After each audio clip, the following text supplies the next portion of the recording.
Hang on.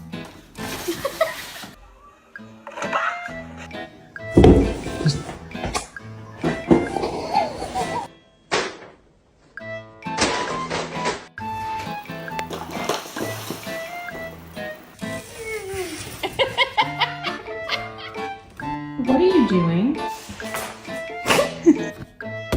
Ma'am.